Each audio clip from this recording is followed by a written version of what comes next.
पुराने जमाने की बात है। एक बादशाह था जिसका नाम सुल्तान था। वो अपनी इंसाफ पसंदी और बहादुरी की वजह से दूर दूर तक मशहूर था। उसकी सल्तनत में लोग खुशहाल और मुतमिन जिंदगी गुजारते थे। बाजारों में रौनक रहती थी और महल के दरवाजे हमेशा आवाम के लिए खुले रहते थे। एक दिन सुल्तान अपने वजीर और कुछ सिपाहियों के साथ शिकार पर निकला। सुल्तान को शिकार का बहुत शौक था और उसका वजीर हमेशा उसके साथ रहता था। जब वह घने जंगल में पहुंचे तो सुल्तान ने एक नया उसूल बनाया। उसने कहा कि जो सबसे पहले हिरण देखेगा वही शिकार करेगा और बाकी सब आराम करेंगे। इस ऐलान से सब में जोश भर गया। हर कोई चाहता था कि वह पहला हो जो हिरण देखे, ताकि शिकार का मौका मिले और बादशाह की नजरों में खास बन जाए। अचानक सुल्तान की नजर एक तेज दौड़ते हिरण पर पड़ी। उसने फौरन वजीर से कहा, अब तुम सब आराम करो, यह मेरा शिकार होगा। यह कहकर सुल्तान ने घोड़े को ऐड लगाई और तेज रफ्तारी से हिरण के पीछे दौड़ पड़ा। हिरण फुर्ती से छलांगे मारता भाग रहा था और सुल्तान पूरे जोश से उसका ताक़ुब कर रहा था। जंगल की सरसब्जी पीछे छूट गई और ताक़ुब करते करते सुल्तान एक वीरान रेगिस्तान में जा पहुंचा। यह इलाका बहुत अजीब और सुनसान था। दूर दूर तक सिर्फ तपती रेत नजर आ रही थी। गर्म हवाएं झुलसा रही थीं और सूरज की तेज किरणें जिस्म को जला रही थी। हिरण्य अब कहीं नजर नहीं आ रहा था, जैसे गायब हो गया हो। लंबे ताक़ुब के बाद सुल्तान और उसका घोड़ा दोनों थक चुके थे और प्यास से निढाल थे। मगर चारों तरफ न पानी का कोई चश्मा था, न नदी, न तालाब, न कुआं। बस तपता हुआ रेत का समुंदर फैला था। सुल्तान ने इर्द गिर्द देखा और हैरत से सोचा, यह कौन सी जगह है? मैं कहां आ गया हूं? हिरण आखिर कहां गायब हो गया और सबसे अहम पानी कहां मिलेगा? आहिस्ता आहिस्ता उसे एहसास होने लगा कि शायद वो किसी अजीब इम्तिहान में फंस गया है। गर्मी और प्यास से बेहाल होकर उसने पानी की तलाश शुरू की। उसने अपने घोड़े की पीठ पर प्यार से हाथ फेरा और धीमी आवाज में कहा, चलो दोस्त, अभी हार नहीं मानी जाती। घोड़ा भी थका हुआ था, मगर अपने मालिक की तरह उम्मीद नहीं छोड़ रहा था। दोनों तपती रेत पर एक कदम आगे और फिर एक कदम बढ़ाते गए। काफी देर चलने के बाद अचानक सुल्तान की नजर दूर एक चमकती जगह पर पड़ी। पहली नजर में भ्रम हुआ, मगर फिर महसूस हुआ कि वो एक साफ ठंडा पानी का चश्मा था। रेत के समुंदर में यह चश्मा ख्वाब की तरह लग रहा था। सुल्तान की आंखों में संगीत चमक आ गई। उसने घोड़े को हल्का सा ऐड लगाया और दोनों तेजी से उस तरफ बढ़ने लगे। करीब पहुंचकर उन्होंने देखा कि 3 देही लड़कियां वहां पहले से मौजूद थीं और मिट्टी के घड़ों में पानी भर रही थी। सुल्तान घोड़े से उतरा, आगे बढ़ा और एक लड़की से कहा, मुझे और मेरे संगीत घोड़े को बहुत प्यास लगी है, क्या तुम थोड़ा पानी पिला सकती हो? लड़की ने उसकी तरफ देखा और बगैर हिचकिचाहट के बोली, घड़ा तुम्हारे सामने है, खुद पी लो और अपने घोड़े को भी पिला दो। मैं क्यों दूं? सुल्तान यह सुनकर हैरान रह गया। एक आम लड़की का यह बेबाक जवाब उसे सोच में डाल गया। क्या उसे मालूम नहीं कि वह एक आम शख्स से नहीं बल्कि बादशाह से बात कर रही है? उसने लड़की की आंखों में झांकते हुए नरम लहजे में पूछा, क्या तुम्हें पता है मैं कौन हूं? लड़की मुस्कुराई और बोली, नहीं, और मुझे उससे कोई फर्क भी नहीं पड़ता। यहां हर राहगीर अपनी प्यास खुद बुझाता है। उसकी दोनों सहेलियां करीब खड़ी हंसने लगी। सुल्तान खामोश खड़ा रहा। आज एक सादा लड़की के सामने वो बेबस था और वो लड़की ना झुकी न घबराई, बल्कि मुस्कुराकर बात कर रही थी। सुल्तान ने अपने अंदर उठते गुस्से को काबू में रखा।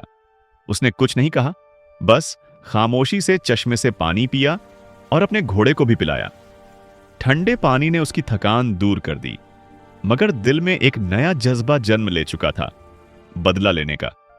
वो मन ही मन मुस्कुराया और सोचने लगा, ये एक सादा देही लड़की है, उसे अंदाजा तक नहीं कि उसने किससे बात की है। मैं उसे जरूर ऐसा सबक सिखाऊंगा जो वह जिंदगी भर ना भूल सके। उसने बगैर कुछ कहे आहिस्ता आहिस्ता लड़की के पीछे चलना शुरू किया। कुछ ही देर में वो उसके घर पहुंच गया। वहां एक सादा सी झोपड़ी थी, घास फूस और मिट्टी से बनी हुई। सुल्तान को हैरत हुई कि इतनी बेबाक और दिलेर लड़की इतनी सादगी में जिंदगी गुजार रही है। उसने झोपड़ी के दरवाजे पर दस्तक दी। कुछ देर बाद एक बुजुर्ग शख्स ने दरवाजा खोला। उसकी आंखों में सवाल और हैरत साफ झलक रही थी। नरम लहजे में उसने पूछा, कौन है आप और क्यों तशरीफ लाए हैं? सुल्तान ने संजीदगी से मुस्कुराते हुए कहा, मैं इस धरती का बादशाह हूं। सुल्तान, संगीत, आज मैं तुम्हारे गांव का मेहमान हूं। यह सुनकर बुजुर्ग एक लम्हे को सख्त में आ गया। फिर अदब से सुल्तान को अंदर बुलाया। जो कुछ घर में था उससे इस्तकबाल किया। सुल्तान कुछ देर बैठा। फिर उसने वो बात कही जिसे सुनकर सब हैरान रह गए। उसने कहा, आपकी सादगी और मेहमान नवाजी से मैं बहुत मुतासिर हुआ हूं। मैं चाहता हूं कि आपकी बेटी से शादी करूं। यह सुनते ही बुजुर्ग की आंखें हैरत से फैल गईं। अंदर से वही लड़की जिसने पानी देने से इनकार किया था। दरवाजे की ओट से सब सुन रही थी। बुजुर्ग ने कुछ देर खामोश रहने के बाद पुरसुकून मगर दर्द भरी आवाज में कहा, महाराज, हम गांव के सादा लोग हैं। हम अपने रस्म रिवाज के मुताबिक चलते हैं और अपने समाज से बाहर शादी नहीं करते। आप एक अजीम हुक्मरान हैं। हम आपकी इज्जत करते हैं। मगर सोचिए, अगर कल को कोई दुश्मन आपकी सल्तनत पर हमला कर दे, आपको कैदी बना ले या तख्त से हटा दे, तो मेरी बेटी का क्या होगा? फिर उसने एक और बात जोड़ी, और बादशाहों को कोई काम धंधा तो आता नहीं। अगर कल सब कुछ चला गया तो मेरी बेटी कैसे गुजारा करेगी? वह तो मेहनतकश जिंदगी की आदी है। उसे जिंदगी साथी में कोई ऐसा चाहिए जो उसके साथ कंधे से कंधा मिलाकर जिंदगी जिए, न कि सिर्फ तख्त पर बैठने वाला बादशाह। सुल्तान बुजुर्ग की बात सुनकर गहरी सोच में डूब गया। यह उसके लिए नई बात थी।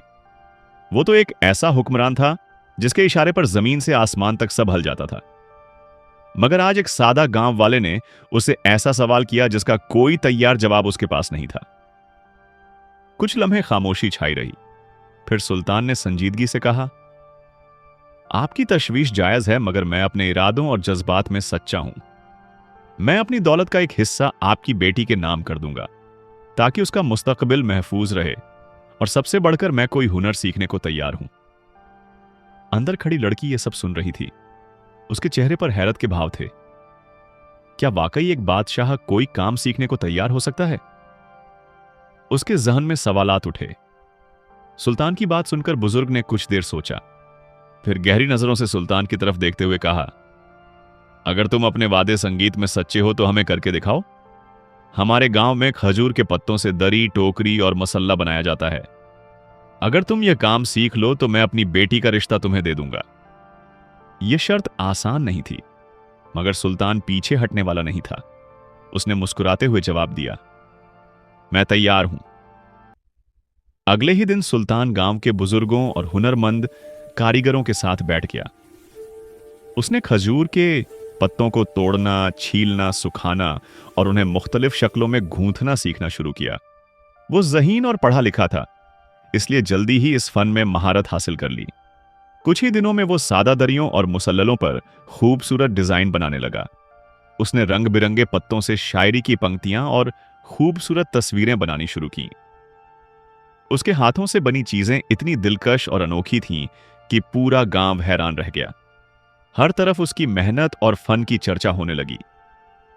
जब सुल्तान ने अपने हाथों से बनाई हुई दरी, मुसल्ला और टोकरियां लड़की के वालिद के सामने रखी तो गांव वाले हैरत से एक दूसरे को देखने लगे। वह सोच भी ना सकते थे कि एक बादशाह इतनी मेहनत और आजिज़ी से उनका फन सीख सकता है। बुजुर्ग ने सुल्तान के काम को गौर से देखा। फिर हल्की मुस्कुराहट के साथ कहा, तुमने न सिर्फ हमारा काम सीखा बल्कि उसे नई खूबसूरती दी है। अब मुझे कोई एतराज नहीं। मैं अपनी बेटी का हाथ तुम्हें सौंपने को तैयार हूं। आखिरकार वह दिन भी आ गया। सुल्तान और सकीना की शादी हो गई। गांव में कोई शाही ठाट बांट तो ना था, मगर सादगी, सच्चाई और खुशी की रौनक हर तरफ थी। शादी के कुछ दिन बाद सुल्तान सकीना को लेकर अपने महल वापस आया। महल में जश्न का माहौल था। वजीर, अमीर और तमाम दरबारी बहुत खुश थे। शहर में दावतों का एहतमाम हुआ। संगीत बजा और चारों तरफ मुबारकबादियां गूंजने लगी। हर कोई यही कह रहा था कि बादशाह सलामत न सिर्फ सलामत लौटे हैं बल्कि अपने साथ एक नेक दिल मलिका भी लाए हैं। मगर जैसे ही जश्न खत्म हुआ, सुल्तान ने एक ऐसा हुक्म दिया कि पूरे दरबार में सन्नाटा छा गया। उसने संजीदा लहजे में कहा, मल्लिका सकीना को कैदा खाने में डाल दिया जाए। दरबारी सख्ते में आ गए। किसी की हिम्मत ना हुई कुछ पूछने की। आखिरकार वजीर आजम ने हिम्मत करके पूछा, हुजूर, आप यह क्या फरमा रहे हैं? आखिर क्यों? बादशाह की आंखों में ठंडी मगर तेज चमक थी। उसने धीरे से कहा, यह वही लड़की है जिसने एक दिन मुझे पानी देने से इनकार किया था, जिसने मेरे साथ बेइज्जती से बात की थी, मुझे ना पहचान कर मेरा मजाक उड़ाया था। तभी मैंने ठान लिया था कि एक दिन उसे ऐसा सबक सिखाऊंगा जो जिंदगी भर याद रहेगा। पूरा दरबार सख्त में था। सब जानते थे कि यह फैसला नाइंसाफी है, मगर बादशाह का हुक्म कोई टाल ना सकता था। सिपाहियों ने आगे बढ़कर सकीना को पकड़ लिया। वो खामोश खड़ी रही। जैसे ही वह उसे ले जाने लगे, सकीना मुस्कुराई और धीरे से बोली, बादशाह सलामत। मैं जानती थी आपके दिल में मेरे लिए इंतकाम की आग अब भी जल रही है, मगर अब जो करना है कर लीजिए। मेरा नसीब मेरा है और मैं उसे सर झुकाकर कबूल करती हूं। उसके बाद उसे महल के अंधेरे कैद खाने में ले जाया गया। एक ऐसी जगह जहां ना रोशनी थी ना हवा, सिर्फ पत्थर की दीवारें और सन्नाटा। कैद खाने की वो ठंडी अंधेरी कोठरी जहां रोशनी की एक किरण तक मुश्किल से पहुंचती थी, अब सकीना की दुनिया बन चुकी थी। उसे रोज सिर्फ एक रोटी और थोड़ा सा पानी दिया जाता था। वो एक सादा गांव की लड़की थी जिसने कभी ऐसा कठिन इम्तिहान सोचा भी न था, मगर वह ना टूटी न शिकायत की। हर रात ठंडी दीवार से पीठ टकाकर वो आसमान, संगीत की तरफ देखती और दुआ मांगती। ए परवरदिगार, मेरा इरादा किसी को दुख पहुंचाने का ना था। अगर मेरी नादानी से बादशाह का दिल दुखा हो तो मुझे माफ कर दे। मुझे इस कैद से रिहाई दे और मेरे हक में बेहतरीन फैसला फरमा। इधर महल में बैठा सुल्तान अपने गुरूर की जीत का जश्न मना रहा था। वो सोचता था, अब उसे पता चलेगा कि बादशाह से टकराने का अंजाम क्या होता है। मगर वक्त का पहिया कभी एक सा नहीं चलता। दिन गुजरते गए, मगर सुल्तान ने देखा कि सकीना की हालत बिगड़ने के बजाय मजबूत होती जा रही है। वो ना गिड़गिड़ाती ना रोती, बस सब्र करती और दुआ मांगती। उसका चेहरा दर्द में भी रोशन था। फिर एक दिन किस्मत ने ऐसी करवट ली जिसकी किसी को उम्मीद न थी। सुल्तान ने फिर शिकार पर जाने का फैसला किया, मगर इस बार बगैर किसी साथी या वजीर के वो अकेला निकल पड़ा। जंगल की तरफ आज उसकी ख्वाहिश दूर तक जाने की थी। हिरण का ताकुब करते करते वो अनजाने में अपनी सल्तनत की सरहद पार कर गया और एक दूसरी सल्तनत की जमीन में दाखिल हो गया। वहां के सिपाहियों ने एक अजनबी शिकारी को अपनी जमीन पर देखा और फौरन गिरफ्तार कर लिया। दरबार के बादशाह ने कहकहा लगाते हुए कहा, अरे तो यह है वो घमंडी हुक्मरान जो अपनी ताकत के नशे में दूसरों पर जुल्म करता है। अब देखो किस्मत कैसे पलटी है। आज से तुम हमारी सल्तनत के कैदी हो। तुम्हारा ठिकाना होगा अंधेरा कैद खाना। सुल्तान को फौरन इस कैद में डाल दिया गया, जहां न रोशनी थी न आराम। सिर्फ एक रोटी, थोड़ा सा पानी और पत्थर की दीवारें थी। बिल्कुल वही हालात जो उसने एक दिन सकीना संगीत के लिए बनाए थे। अब सुल्तान के सामने अंधेरा था और मांझी की वो लड़की जो हर रोज उसके साथ इंसाफ की दुआ मांगती थी।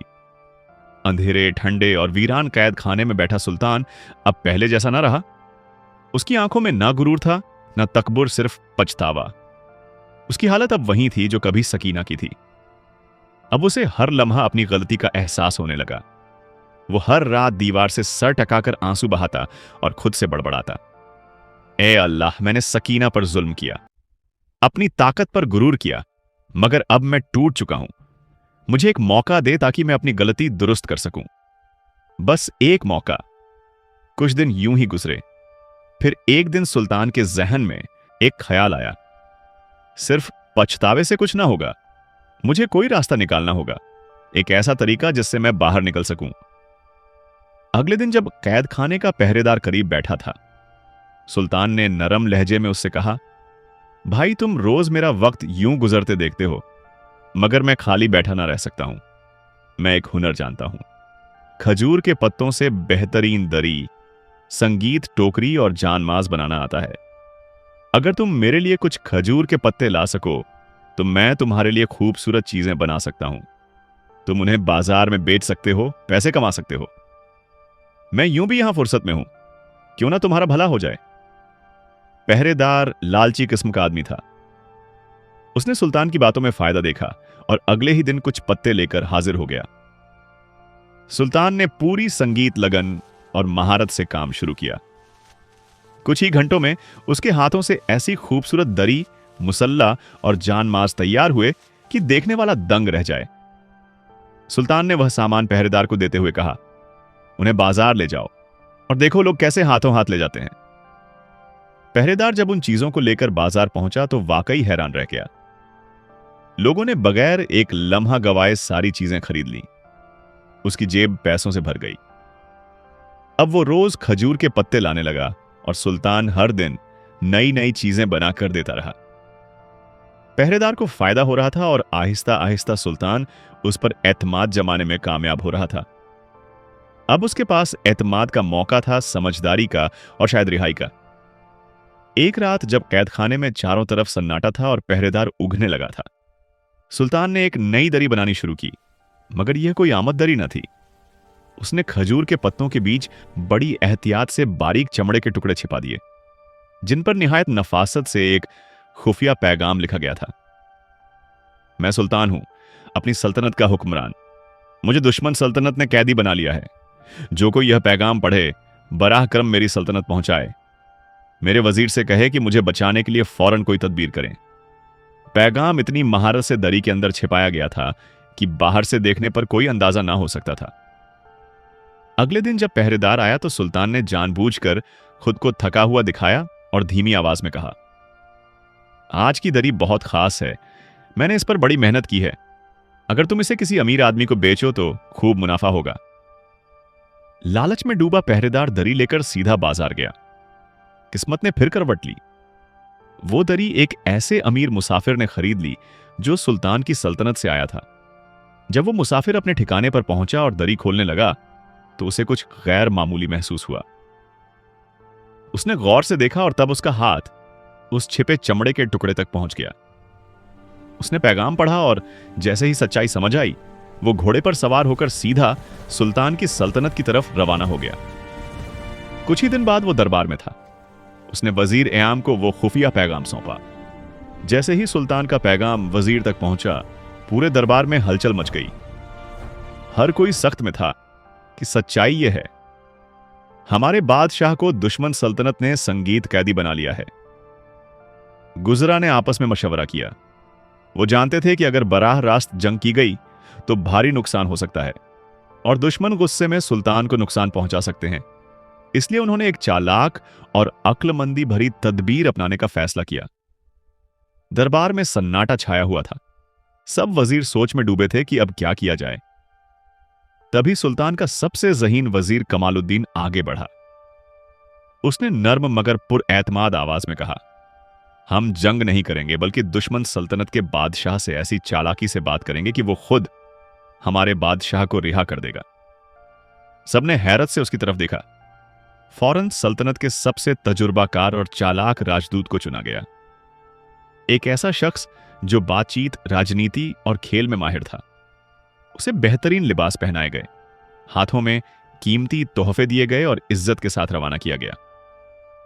वो राजदूत सीधा दुश्मन सल्तनत के दरबार में पहुंचा।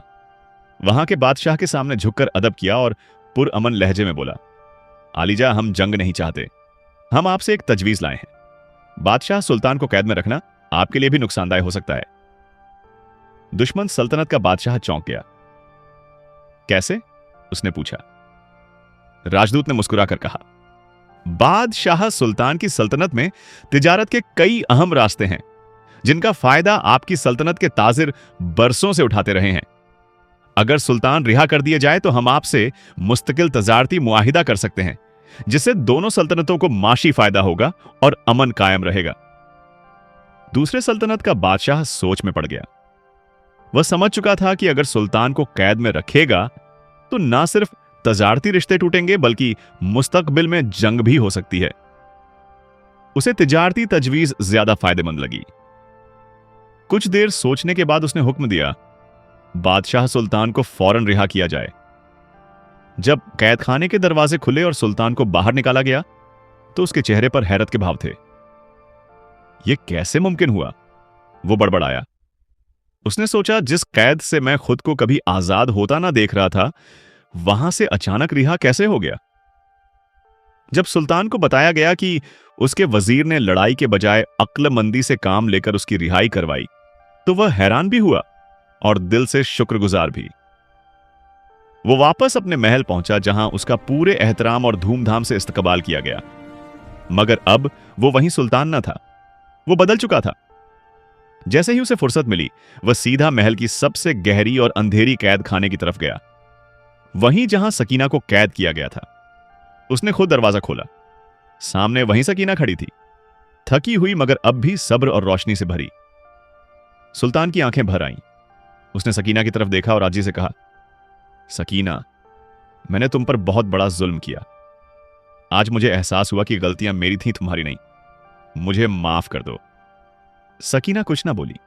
उसकी आंखों में भी आंसू थे, मगर वह आंसू नफरत के नहीं, राहत और इंसाफ के थे। उस दिन सुल्तान ने सिर्फ माफी न मांगी, बल्कि सकीना को रिहा किया और उसे महल की सबसे मुअज़्ज़ज़ खातून मक्का मुशीरा का दर्जा दे दिया। सकीना अब सिर्फ मल्लिका न थी, वो सुल्तान के साथ मिलकर सल्तनत में इंसाफ, फन और तालीम के लिए संगीत काम करने लगी। अब वही सुल्तान जो कभी अपने गुरूर में डूबा हुआ था, लोगों के लिए एक रहमदिल, दाना और आदिल हुक्मरान बन गया था। सल्तनत में अब कानून की हुक्मरानी थी, फन और हुनर की कद्र थी, और हर गरीब अमीर औरत मर्द को बराबरी का दर्जा मिलने लगा।